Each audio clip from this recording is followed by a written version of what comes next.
that's one of the exciting things about running your own business, is that if something does come up, you can decide whether or not you want to pursue it or not.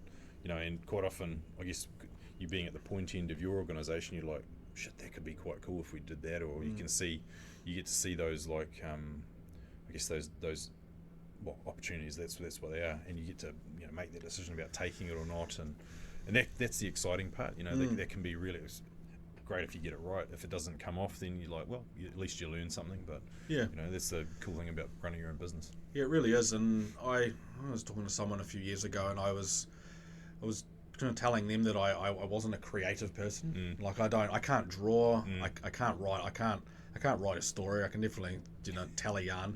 I just felt like I wasn't a creative person, and then someone turned it back on me. Well, look at what you've created in your business. So I'm like, oh wow, I am.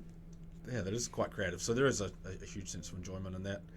I guess it depends how you define creative, because most people think, oh, you're an artist or a fucking actor or a singer or something like that, and you've essentially done what all those creative people do, but with the business, and with people and a service, so that's hugely creative. Yeah, created a business and created job opportunities, and very proud of all of that. Mate, absolutely. But back to your other question, I think a couple of things on the radar for us is probably just getting some big shiny kit, being in that position where we're kind of big enough to go, we can look at that. So having a our own boom lift truck. A couple of $100,000 there. It's a big ticket item, but we're getting to the point where we're hiring them enough that potentially is cost effective. Something that most people probably wouldn't think of is we're looking at buying a $30,000 vacuum. Wow. Most people wouldn't even know they is that a really big vacuum or a really strong vacuum? Like a $30,000. Both. So trailer mounted.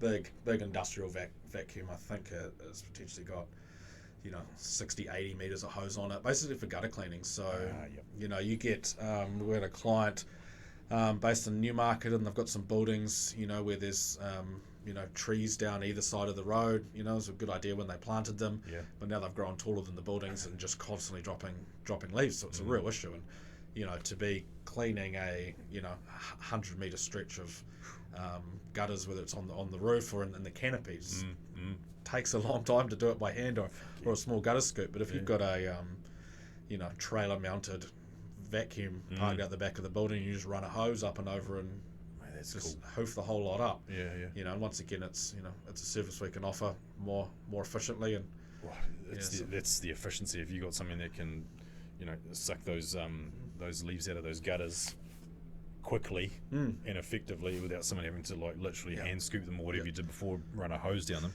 because you can't just let that shit sort of fall down the downpipe. Do you actually have to collect it out of the you can't just sometimes you got gutters that are incredibly blocked, so you can't just be hosing it all down the drain. You'll just cause further issues. So you can collect it all up, bag it up, dispose of it. We've already got a couple of smaller vacuums that operate from the ground, with a kind of 8-meter hose and then carbon fibre poles, so we can clean the gutters on like a 1 or 2, maybe 3-story building at a push from the ground.